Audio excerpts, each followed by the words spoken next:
صبح ازل یہ مجھ سے کہا جبرائیل نے، جو عقل کا غلام ہو وہ دل نہ کر قبول۔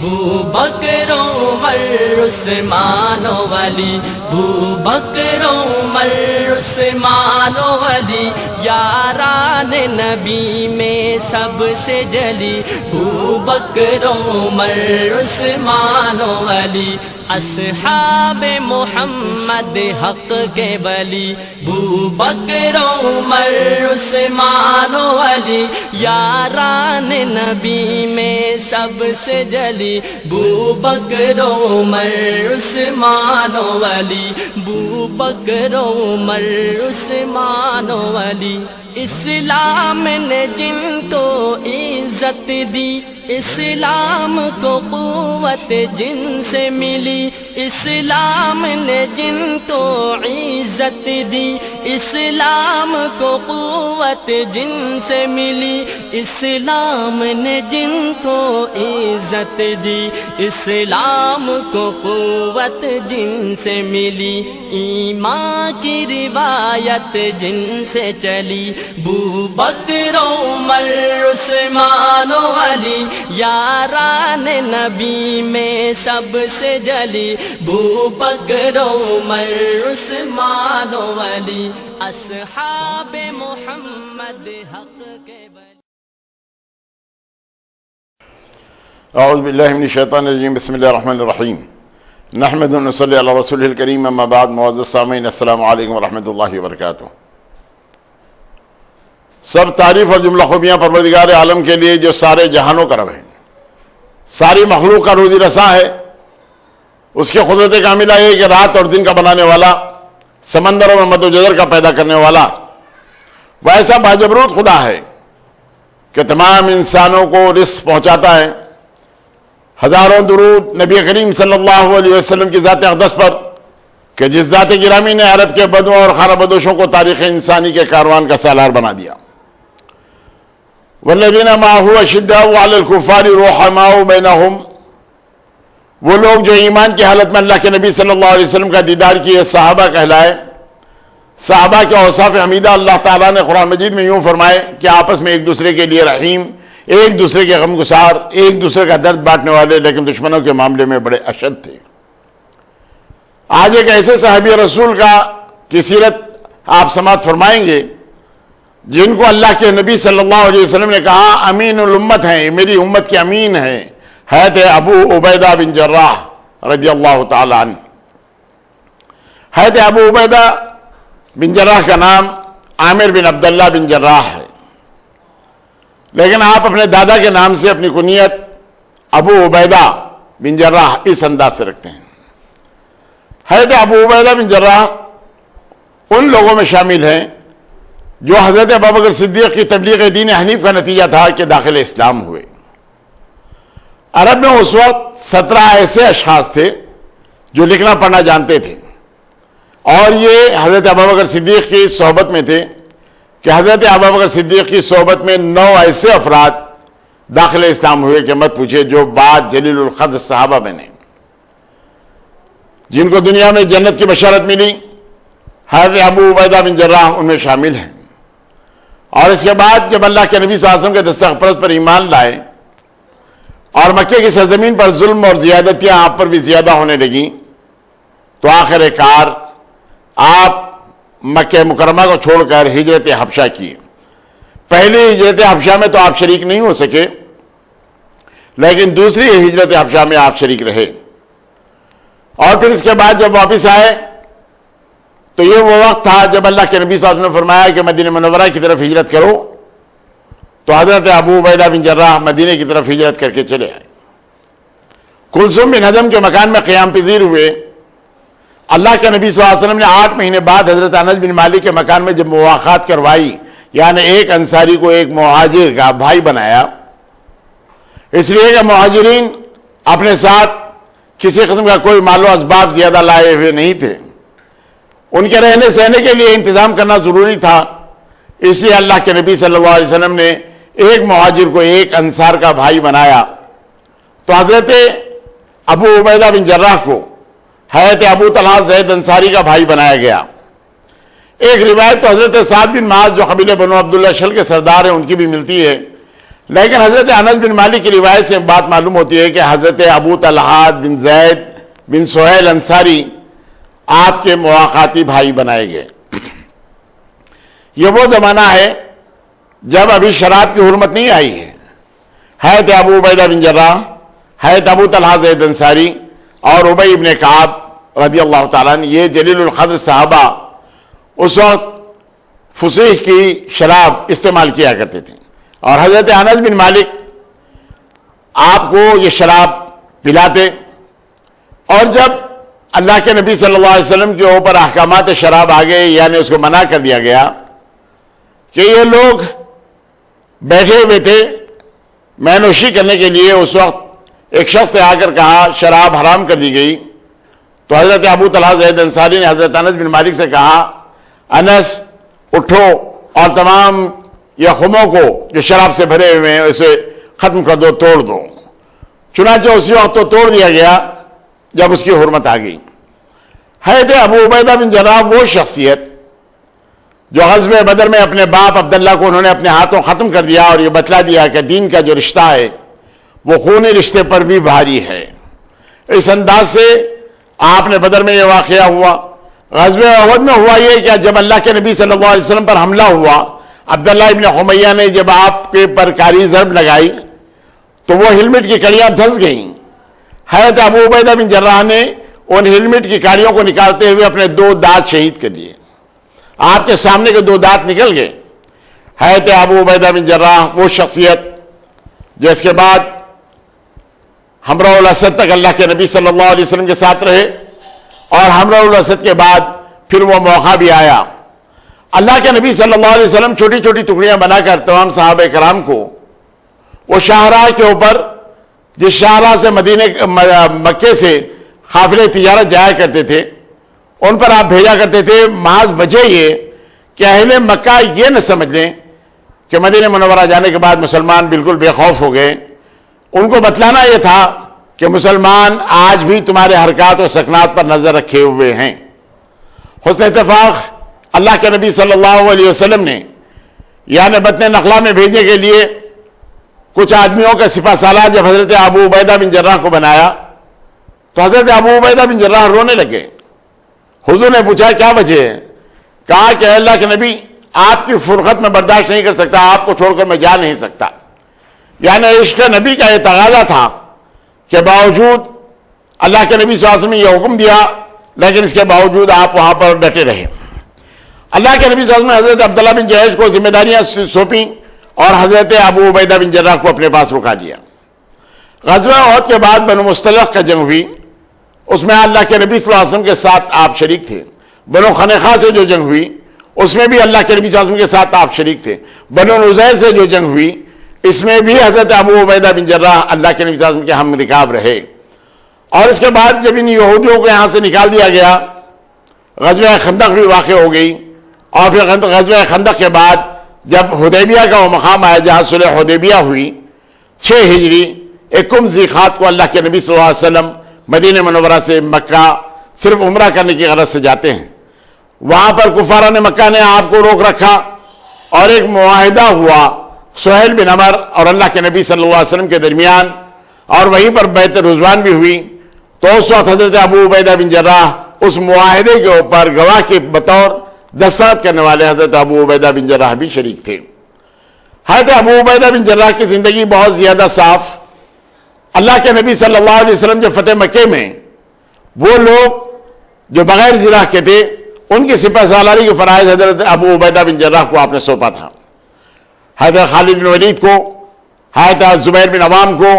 جب آپ نے یہ تمام ذمہ داریاں حضرت سعد بن عبادہ کو یہ ذمہ داریاں دی تو اس وقت جو لوگ بغیر زراح کے تھے ان کی سپہ سالاری کے فرائض حضرت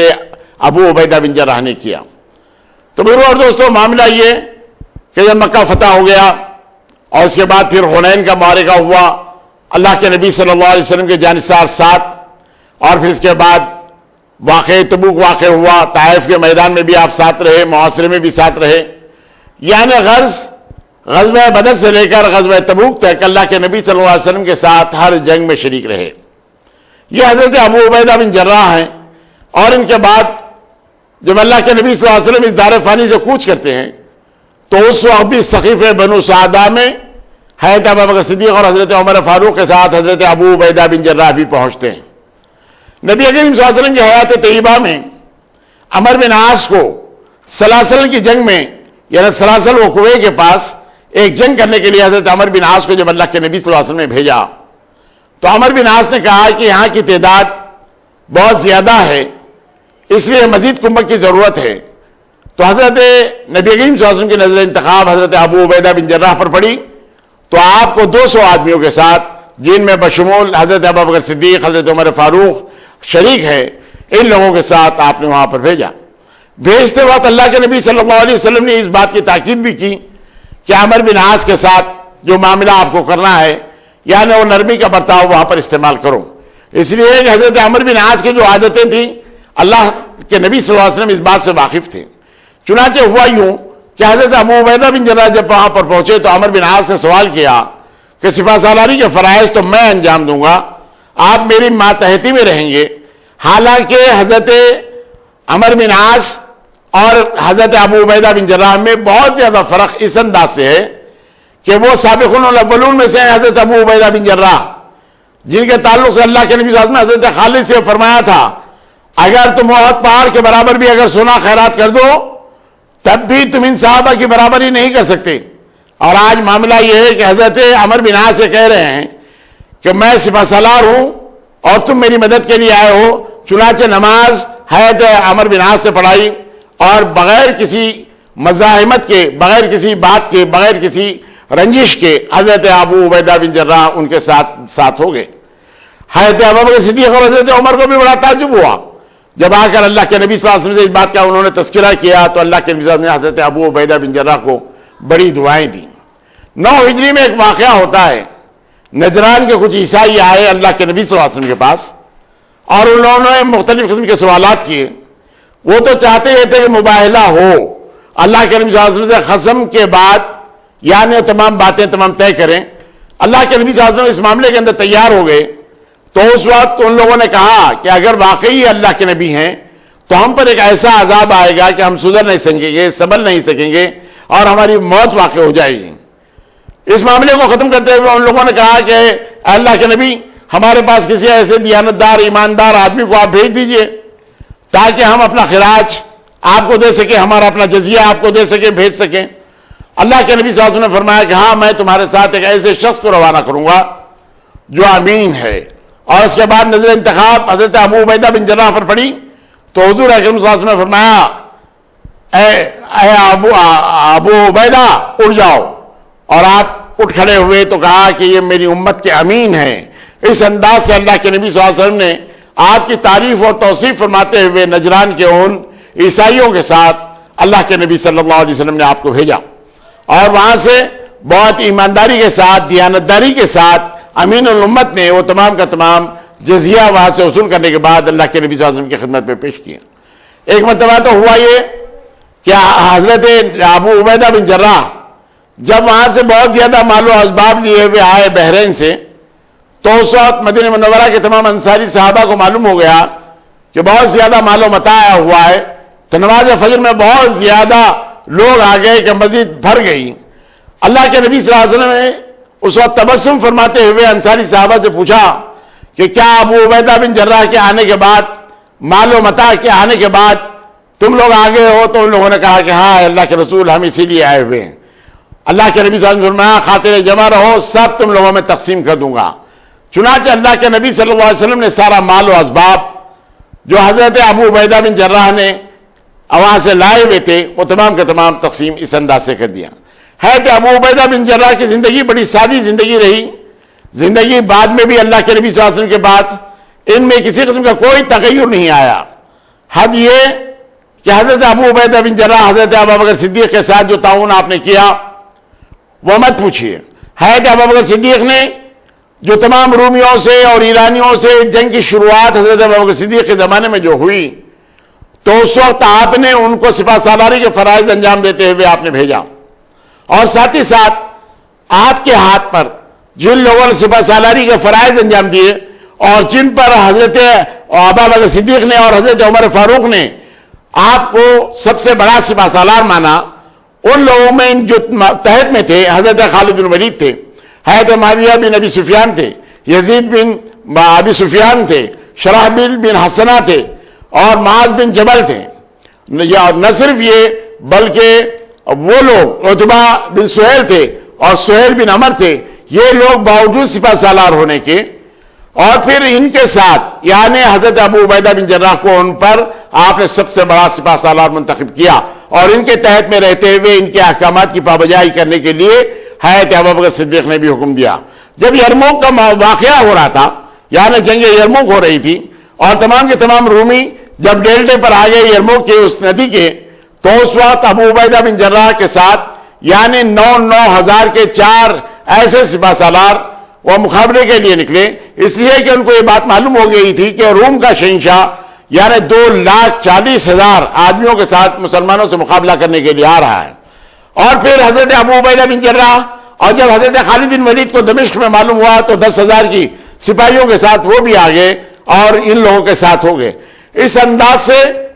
فتح و نصرت مسلمانوں کے قدم اس انداز سے چومی کہ 1,20,000 آدمی دریا میں غرق ہو گئے، اور اس کے بعد جب جنگ ہوئی تو کوئی بھی آدمی وہاں سے بچ کر نہ نکل سکا، حالانکہ معاملہ یہ تھا ایک آدمی کا مقابلہ 20 آدمیوں کے ساتھ تھا۔ ایک مورخ لیبیان جس کا نام تھا، اس نے یہ لکھا کہ وہ زمانے کے سپر پاور طاقت، جن کے پاس جدید قسم کے اسلحہ، جن کے پاس ٹڈی دل فوج، جن کے پاس لاکھوں کی فوج ہتھیاروں سے آراستہ اور تمام کے تمام یہ نہایت مسلمان، یہ کمزور مسلمان، یہ کم تعداد میں مسلمان، لیکن مقابلہ کرنے کے بعد وہ صحرا نشین عرب ان لوگوں پر بھاری کیسے پڑتے ہیں، ان لوگوں پر کیسے کامیابی حاصل کرتے ہیں، اس بات کی کھوج اور تحقیق میں وہ جب لگ گیا تو اس نے اس نتیجے پر پہنچا کہ یہ وہ لوگ، یہ وہ صحرا نشین ہے جن کے سامنے ایک مقصد زندگی کا ہے، اگر وہ شہید ہو بھی جائیں تو اللہ تعالیٰ ان کو ایسے باغوں میں جہاں پر نہریں بہتی ہیں اللہ سبحانہ تعالیٰ ان کو عطا کرے گا۔ لیکن وہ لوگ جو روم کے شہنشاہ کے پاس ساسانی لوگوں میں یا ایرانی لوگوں میں اس کا فقدان تھا، یعنی وہ لوگ نہ تو متحد تھے، نہ ان کے سامنے زندگی کا کوئی مقصد تھا، اور وہ بے ہنگام لڑنے کے لیے جب آ جاتے تو مسلمانوں کے سامنے جب ایک معاملہ تھا تو اس جوش جذبے کے ساتھ وہ حملہ کرتے تو ان کو اللہ تعالیٰ فتح و نصرت دیتا ہے۔ اور جہاں پر ارادے مزمحل ہو جائیں، جہاں پر تمام توقعات ختم ہو جائے، آدمی پر تمام کا تمام ذمہ داری کا بوجھ پڑ جائے اور ان کے سامنے کسی قسم کا نقش و نگاہ نہ ہو، تو ایسے معاملے کے اندر وہ فتح یاب کیسے ہو سکتے ہیں؟ اس لیے مسلمانوں کو اللہ تعالیٰ نے بے انتہا کامیابیوں اور نصرت سے نوازا۔ یہ معاملہ تو ہوا کہ یرموک کی جنگ ہو رہی تھی کہ جب قاصد پہنچا مدینہ منورہ سے تو معلوم یہ ہوا کہ حضرت عمر رضی اللہ تعالیٰ حضرت ابوبکر صدیق کا انتقال ہو گیا اور حضرت عمر رضی اللہ تعالیٰ عنہ ان کے جانشین بن گئے ہیں۔ آپ نے کہا کہ ہم کو تو اطاعت بہر صورت کرنا ہے، اور اس کے بعد پھر وہ واقعہ بھی ہوا کہ حضرت خالد بن ولید کو آپ نے معزول کیا حضرت عمر رضی اللہ تعالیٰ نے۔ اس کے جو وجوہات تھے دوستو وہ یہ کہ حضرت خالد بن ولید اپنی تمام فوجوں کو چھوڑ کر بسا اوقات حرم کعبہ میں آ جاتے، اور پھر بسا اوقات وہ تمام کا تمام یعنی دربار خلافت کو اپنا جو مال و متاع آیا جنگ میں، جو فتوحات ہوئے، جو خمس ہوا، اس کا کما حق وہ حساب نہیں دیتے، جس کی وجہ سے حضرت ابوبکر صدیق کو بھی شکایت تھی۔ اور حضرت ابوبکر صدیق کو حضرت عمر نے بارہا یہ بھی کہا تھا کہ حضرت خالد بن ولید کو معزول کیا جائے، تو اس وقت حضرت ابوبکر صدیق نے کہا وہ اللہ کی تلواروں میں جب ایک تلوار ہے اور اللہ کے نبی صلی اللہ علیہ وسلم نے انہیں نیام سے باہر کیا ہے تو میری کیا مجال کہ پھر میں اسے نیام میں رکھ دوں۔ لیکن حضرت ابوبکر صدیق کے بعد جب حضرت عمر فاروق جب خلیفہ منتخب ہوئے اور جب ان کے سامنے یہ بات آئی کہ حضرت خالد بن ولید نے ایک شاعر کو جو ان کی تعریف اور توصیف میں کچھ اشعار لکھے تو 1000 درہم دیے، تو اس وقت حضرت بلال حبشی کو بھیج کر آپ نے ان کو معزول کیا۔ اور حضرت خالد بن ولید جن کے خاندان اور قبیلے کے لوگوں نے کہا کہ جب فتوحات کا دور تھا تو خالد کو آپ نے منتخب کیا اور جب فتوحات ختم ہو گئے تو ان کو معزول کیا، تو اس وقت خالد بن ولید نے کہا خاموش رہو، اس لیے کہ عمر کی خلافت ہے، عمر بے غرض ہے، اور مجھے حضرت ابو عبیدہ بن جراح کے ہاتھ پر ایک سپاہی جیسا کام کرنے میں کسی قسم کا کوئی معاملہ نہیں ہے، اور میں کرنے کے لیے تیار ہوں۔ ہے تو ابوبکر صدیق کے بعد حضرت عمر فاروق، یعنی فتوحات کا وہ دور چلا، اور اس کے بعد جب بیت المقدس کے لوگوں نے، عیسائیوں نے یہ کہا کہ اگر آپ کے خلیفہ ہمارے پاس آ جائے تو ہم ان کے حوالے شہر کی کنجیاں کرنے کے لیے تیار ہیں، تو چنانچہ حضرت عمر فاروق کو یہ بات بتلائی گئی کہ یہاں کے لوگ چاہتے یہ ہیں کہ آپ کا یہاں پر آمد ہو، تو حضرت عمر فاروق اپنے چند جانثاروں کے ساتھ بیت المقدس کا سفر کرنے کے لیے آتے ہیں۔ یہاں پر آنے کے بعد آپ نے دیکھا وہ تمام سپہ سالاروں کو، جس کے اندر کچھ نہ کچھ تغیر آیا سوائے حضرت ابو عبیدہ بن جراح کے۔ حضرت ابو عبیدہ بن جراح اسی سادگی کے ساتھ آپ تھے، تو حضرت عمر نے کہا کہ کیا ابو عبیدہ ہماری دعوت نہیں کرو گے؟ تو حضرت ابو عبیدہ بن جراح نے کہا اے جانشین رسول چلیے گھر، اس انداز سے لے گئے، کچھ سوکھے روٹیوں کے ٹکڑے اور کچھ پانی سامنے رکھ دیا۔ حضرت عمر کی آنکھ سے آنسو رواں ہو گئے، یعنی اتنا بڑا جرنیل، اتنا بڑا سپہ سالار، جس سے بڑے بڑے تمام لوگ لرزہ باندام ہیں، لیکن سادگی کا عالم یہ کہ گھر میں کسی قسم کی رہائش کے لیے، آسائش کے لیے کوئی سامان نہیں، سوائے اس کے کہ ہتھیاروں کے علاوہ ان کے پاس کوئی اور سامان نہیں تھی۔ حضرت عمر نے کہا کچھ تو آسائش کے لیے سامان رکھ لیتے، تو انہوں نے اس وقت کہا تھا اے جانشین رسول، ایک سپاہی کو جن باتوں کی ضرورت ہوتی ہے بفضل تعالیٰ وہ میرے پاس تلوار، تیر، تبر سارے کے سارے تمام میرے پاس موجود ہیں، ڈھال میرے پاس موجود ہے، ذرا میرے پاس موجود ہے۔ اس انداز سے آپ نے ان کو جواب دیا۔ دربار خلافت سے جو پیسے ملتے اس انداز سے ختم کرتے۔ غیور ایسے تھے کہ ایک مرتبہ معلوم یہ ہوا کہ مدینہ منورہ میں جو آپ کے اہل و عیال تھے، وہاں پر کسی صاحب نے ان کے ساتھ، کسی خاندان کے آدمی نے ان کے ساتھ کچھ حسن سلوک کیا، تو آپ رونے لگے اور روتے ہوئے کہا کہ کاش میں ایک بھیڑ ہوتا اور لوگ مجھے ذبح کرتے اور میرا گوشت کھاتے اور میرا شوربہ پیتے تو بہتر ہوتا۔ یعنی اس قسم کی کوئی اور بات نہ ہونے پاتی کہ کوئی اور میرے گھر پر احسان کرتا۔ یہ حضرت ابو عبیدہ بن جراح کی بات تھی۔ حضرت ابو عبیدہ بن جراح نے تاریخ میں وہ نقوش چھوڑے، دنیا کی تاریخ میں کسی سپہ سالار کے پاس یا کسی اور مجاہد کے پاس وہ باتیں نہیں ملتی اور قیامت تک نہیں ملیں گی، اس لیے کہ جب تمام لوگوں کو آپ نے تمام شہروں سے بلا لیا تو وہ لوگ جو جزیہ دے کر مسلمانوں کے امان میں تھے، حضرت ابو عبیدہ بن جراح نے صاف طور پر یہ کہہ دیا کہ ان کے جزیے کو، چونکہ ہم اب ان لوگوں کا ساتھ نہیں دے سکتے، ان کی ہم حفاظت نہیں کر سکتے، ہم خود جنگ میں جا رہے ہیں، تو ایسی صورت کے اندر ان تمام لوگوں کو تمام جزیہ واپس کر دیا جائے۔ وہ لوگ روتے ہوئے اس بات کی دعا کرتے کہ اللہ تعالیٰ پھر ہم پر مسلط آپ لوگوں کو کر دے اور آپ ہمارے پاس پھر آ جائے۔ یعنی عیسائیوں کو بھی اس انداز سے آپ نے خریدا اور تمام رہنے والوں کو آپ نے خریدا، اور جنگ کے اندر جس شجاعت اور بہادری کے ساتھ آپ نے مقابلہ کیا، اس کے تاریخ میں بھی مثال نہیں ملتی کہ آپ کس انداز سے کیسے سپہ سالار تھے۔ اور پھر اس وقت حضرت عمر فاروق جب آ گئے تو سب لوگوں کو دیکھنے کے بعد آپ نے ان پر کنکریاں پھینکی، تو تمام وہ سپہ سالار نے اپنے جسم کے اندر سے وہ موٹے کپڑے بتلائے جو جسم سے لگے ہوئے تھے، اور انہوں نے کہا کہ صرف ان لوگوں پر روب ڈالنے کے لیے ہم نے ظاہری طور پر یہ کپڑے پہن رکھے ہیں، ورنہ وہ موٹے کپڑے ہمارے جسم سے لگے ہوئے ہیں۔ حضرت عمر فاروق خاموش ہو گئے۔ عیسائیوں نے بڑھ کر حضرت عمر فاروق کا جو استقبال اس زمانے کے دستور کے مطابق باجے اور ڈھول کے ساتھ کیا، پھول نچھاور کرتے ہوئے کیے، تو حضرت عمر ان تمام باتوں کو کہاں پسند کرتے؟ حضرت عمر فاروق نے کہا کہ ان سے کہہ دو کہ رک جائے، تو اس وقت حضرت ابو عبیدہ بن جراح نے ان سے کہا اگر ہم ان کو یہ گانے بجانے سے یا ڈھول بجانے سے اگر ہم روک دیں تو وہ یہ سمجھیں گے کہ معاہدہ ختم ہو گیا اور ان کے اندر دوسری بات پیدا ہو جائے گی۔ تو حضرت عمر فاروق اس معاملے کے اندر خاموش ہو گئے۔ تو بزرگوں اور دوستو، یہ حضرت ابو عبیدہ بن جراح کے پاس جب ایک رومی نے کچھ کھانا، کچھ تحفے لے آئے، تو انہوں نے کہا کہ ساری جو ملت میرے ساتھ آئی ہوئی ہے، جو مجاہدین میرے ساتھ ہیں، کیا ان سب کو یہ کھانا مل رہا ہے؟ اور جب یہ نہیں مل رہا ہے تو جو لوگ اپنی جان کی قربانی دینے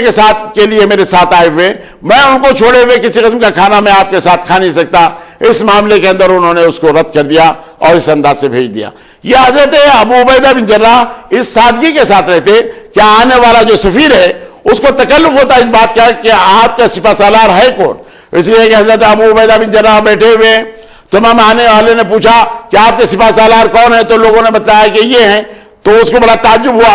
اور پھر نہ صرف یہ فرد نام کا ایک شخص جو رومی بادشاہ کے تحت میں تھا،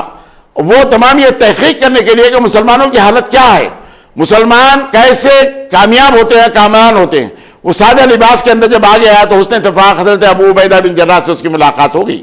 حضرت ابو عبیدہ بن جراح نے اسلام کی جو تمام باتیں تھیں ان کے سامنے رکھیں، اور پھر آنے کا مقصد ملک گیری نہیں بلکہ اللہ کے نام کو بلند کرنا ہمارا اپنا شیوا ہے۔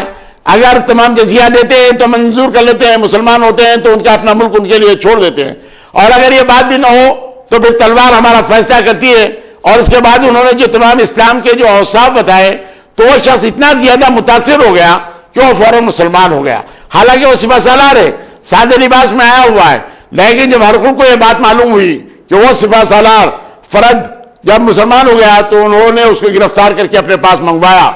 پوچھا کہ دو باتوں میں سے ایک بات پسند کر لو، یا ہمارے ساتھ رہنا چاہتے ہو تو عزت شرف سے تمہیں اور زیادہ ترقی ملے گی، اور اگر اسلام ہی تمہارا اپنا مقصد ہے تو پھر تمہیں قتل کر دیا جائے گا، شہید کر دیا جائے گا۔ آپ نے کہا کہ مجھے یعنی اسلام پسند ہے، جو چاہے میرے ساتھ فیصلہ کر لو، مجھے یہ بات منظور ہے۔ نتیجہ دوستو یہ ہوا کہ فرد نے آخری وقتوں میں تمام سپہ سالاروں کو یہ پیغام دیا کہ میری جان جان آفرین کے حوالے میں کر رہا ہوں، اللہ کی رضا کے لیے میرا جسم میری جان حاضر ہے۔ اس انداز سے آپ جان آفرین کے حوالے کیا، اور اس رومی شہنشاہ کے سامنے آپ نے گھٹنے نہیں ٹیکے۔ یہ مسلمانوں کے وہ دل تھے، جب ان کے دل میں تمام باتیں آ جاتی تو مسلمان پختہ ہو جاتے، اور جب پختہ ہو جاتے تو دنیا کی کسی بات سے ہراساں یا پریشان ہونے کی ضرورت نہیں، لیکن ان کا مقصد صرف یہ کہ اللہ ان سے راضی ہو جائے، اور وہ اللہ کی رضا کے لیے اپنی جان کی بازی لگانے کے لیے بھی تیار ہو جاتے تھے۔ حضرت ابو عبیدہ بن جراح وہ شخصیت یعنی 17 ہجری میں ایک طاعون امواس آیا، وہاں پر بڑی پریشانی ہوئی، بہت سارے لوگ اس کے اندر تمام یعنی شہید ہو گئے، یعنی طاعون میں مرنے والا شہید، بولی میں اگر گر جائے پانی میں وہ شہید، عورت بچہ دیتے ہوئے اگر مر جائے وہ بھی شہید، اور کسی حادثے سے یا سانپ کے کاٹنے سے مر جائے یا طاعون یا حیضے میں مر جائے، یہ بھی تمام شہادت کے درجات ہیں، لیکن سب سے زیادہ عظیم شہادت وہ ہے جو اللہ کی راہ میں اپنے جان و تن کا نذرانہ پیش کرنا۔ تو یہاں جب طاعون آ گیا اور حضرت عمر رضی اللہ تعالیٰ جب وہاں پر آ گئے تو حضرت عمر وہاں سے واپس ہونا چاہتے تھے، تو حضرت ابو عبیدہ بن جراح نے کہا کہ اے عمر کیا تقدیر الہی سے بھاگے جا رہے ہو؟ تو اس وقت حضرت عمر نے کہا ابو عبیدہ یہ الفاظ تمہاری اگر زبان سے نہ نکلتے،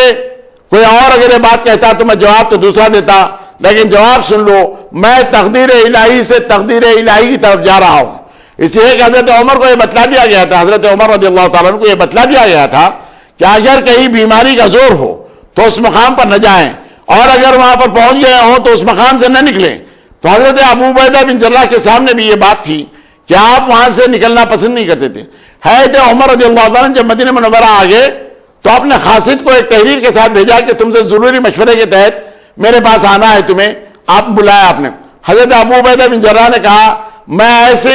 میری اپنی قوم کو اس حالت میں چھوڑتے ہوئے، طاعون کے اندر چھوڑتے ہوئے میں آپ کے پاس آ جاؤں، یہ مجھے گوارا نہیں، چاہے مشورہ کسی قسم کا ہو میں یہاں سے آنے کے لیے تیار نہیں ہوں۔ جب وہ جواب ملا تو حضرت عمر رونے لگ گئے۔ حضرت عمر نے کہا کہ اچھا اپنی تمام فوجوں کو کسی خشک مقام پر لے جاؤ جہاں زیادہ سردی نہ ہو تاکہ کسی قسم کا کوئی اور حملہ اب تمام لوگوں پر نہ ہو۔ آپ سن کر تعجب کریں گے کہ 25,000 مسلمان وہ طاعون امواس میں ختم ہو گئے۔ اس انداز سے حضرت ابو عبیدہ بن جراح نے ان کو دوسرے مقام پر منتقل کیا، لیکن بارگاہ خداوندی میں کہا کہ اے اللہ اگر یہ تیری نعمتیں اگر ہم کو مل رہی ہیں تو ہم کو اس سے منہ چرانا نہیں چاہیے۔ تو چنانچہ آپ نے بارگاہ رب العزت میں دعا کی، اور دعا کرنے کے بعد وہ دعا اس انداز سے قبول ہوئی کہ آپ پر بھی بیماری کا حملہ ہوا، اور پھر بیماری کا حملہ ہونے کے بعد آپ نے معاذ بن جبل رضی اللہ تعالیٰ عنہ کو اپنا جانشین بنایا، اور حضرت معاذ بن جبل حضرت ابو عبیدہ بن جراح کی انتقال کے بعد ان کی نماز جنازہ آپ نے پڑھائی، اور اسی مقام پر آپ کی تدفین عمل میں آئی۔ تو بزرگوں اور دوستو معاملہ یہ ہے کہ حضرت معاذ بن جبل کو آپ نے اپنا جانشین بنایا، اور پھر اس نے اتفاق ہے کہ آپ کے صاحبزادے یعنی آپ زندگی میں صرف ایک شادی کی ہے، اور شادی جو آپ نے کیا بیوی کا نام تھا ہندہ بنت غنم۔ چنانچہ 2 لڑکے ہوئے اور دونوں لڑکوں سے اولاد نہیں چلی، اور اس کے بعد ایک کا نام تھا عامر اور ایک کا نام تھا یزید۔ اس انداز سے ان لوگوں کا بھی خاتمہ ہو گیا، اور اس طاعون میں آپ کے ساتھ آپ کے ایک صاحبزادے بھی تھے، اور ان کا بھی انتقال ہو گیا۔ اس وقت حضرت معاذ بن جبل نے آپ کی بڑی تعریف و توصیف کی اور یہ بتلایا کہ آپ کے کیا معاملات تھے آپ کس انداز سے، اس لیے کہ رات کے اللہ کے عبادت گزار، شب بیدار، اور پھر دن کے اندر ایسے مجاہد کے مت پوچھئے، آخری وقتوں میں جسم بڑا لاغر ہو گیا تھا، نسیں تمام جسم کی نکلی ہوئی تھیں اور بالکل لاغر ہو گئے تھے، لیکن اس کے باوجود عالم یہ تھا کہ بڑے متقی، بڑے پرہیزگار تھے، کسی قسم کی دنیا داری آپ کو چھو کر نہیں گئی، اور تمام اللہ کی عبادتوں میں اپنا دن اور رات صرفہ کرتے، اللہ کی ذات کے اوپر مکمل طور پر بھروسہ کرتے، اور اپنے ماتحتوں کو اس بات کے لیے ہدایت دیتے کہ خبردار، کامیابیاں ملنے کے باوجود بھی ان کے تمام مذاہب میں کسی قسم کی مداخلت نہ ہو، گرجاؤں کو کسی قسم کا مسمار نہ کیا جائے، اور اگر وہ صلیب نکالتے ہیں تو ان کو کسی قسم کا انکار نہ کیا جائے، وہ اپنے مذہبی تہوار جس انداز سے کرنا چاہتے ہیں اس کے اندر ہماری مسلمانوں کی طرف سے کسی قسم کی کوئی مداخلت نہ ہو، بلکہ مکمل طور پر اس بات کی اجازت دے دی جائے۔ یہ حضرت ابو عبیدہ بن جراح تھے جو اپنے ماتحتوں کو اس بات کے لیے حکم دیتے۔ حد یہ کہ ایک مرتبہ ہوا یہ کہ ایک مسلمان نے ایک عیسائی کو پناہ دی جو حضرت خالد بن ولید اور عمر بن عاص جو آپ کے ماتحت تھے، ان لوگوں کو یہ بات بھائی نہیں، ان لوگوں نے اس بات کو قبول کرنے سے انکار کیا، لیکن جب وہ شخص حضرت ابو عبیدہ بن جراح سے رجوع ہوا تو حضرت ابو عبیدہ بن جراح نے کہا کہ ایک مسلمان بھی اگر کسی کو پناہ دے تو اس کے اوپر کسی قسم کا کوئی اعتراض نہیں کیا جا سکتا، چنانچہ آپ نے اس بات کو منظور کیا کیا یہ ہمارا ایک مسلمان اگر تم کو پناہ دیا ہے تو ہم سب کی طرف سے یہ پناہ ہے۔ اس انداز سے آپ نے معاملہ کیا۔ حضرت ابو عبیدہ بن جراح وہ شخصیت جن کے ہاتھ میں یرموک کے میدان کے اندر عظیم الشان فتح و کامرانی ہوئی، آخر کار ہرقل کو یہ کہنا پڑا کہ اے شام تو مجھے بہت زیادہ عزیز تھا، میں آج تجھے چھوڑے جا رہا ہوں۔ اس انداز سے چھوڑتے ہوئے وہ لوگ تمام کا تمام وہاں سے منتقل ہو گئے، یعنی اس کے باوجود وہ لوگ خاموش نہیں رہے بلکہ ٹکڑیاں بنا کر تمام لوگوں کی جماعت اکٹھا کرتے ہوئے مسلمانوں سے پھر نبرد آزما ہونے کے لیے جب وہ آگے بڑھے تو مسلمان نے ان لوگوں کو اس انداز سے پھر ختم کیا کہ پھر وہ سر اٹھانے کے قابل نہ رہے۔ اس انداز سے عظیم الشان کامیابیوں سے اللہ تعالیٰ نے مسلمانوں کو نوازا اور مسلمانوں کو عظیم الشان کامیابیاں ہر قدم پر اللہ تعالیٰ نے دی، اس لیے کہ مسلمانوں کا پختہ یقین کثرت یا قلت پر نہیں بلکہ اللہ کی ذات واحد پر تھا، اور اس لیے کہ حضرت عمر فاروق نے وہاں سے یہی لکھ بھیجا تھا کہ دیکھو تعداد کے اوپر کسی قسم کا نصرت کا معاملہ نہیں بلکہ اللہ کے رحم و کرم پر معاملہ ہے، اللہ جسے چاہے فاتح بناتا ہے، یعنی اللہ کی رسی کو مضبوطی کے ساتھ اگر پڑھ لے تو آپ پکڑ لیں تو اللہ تعالیٰ فتح و نصرت سے نوازتا ہے۔ یہ بات حضرت عمر نے بھی کہی تو حضرت ابو عبیدہ بن جراح نے کہا یہ بات تو مجھے معلوم تھی لیکن حضرت عمر کی جو تمام نصیحتیں ہیں مجھے اور زیادہ قوی کر دیں۔ اللہ کی بارگاہ میں میری دعا ہے کہ جو کچھ ہم سن رہے ہیں اللہ تعالیٰ اس پر عمل کرنے کی توفیق عطا فرما، ہمارے مرحومین کی مغفرت فرما، ہماری دعاؤں کو نبی کریم صلی اللہ علیہ وسلم کے صدقہ و توفیق میں قبول فرما۔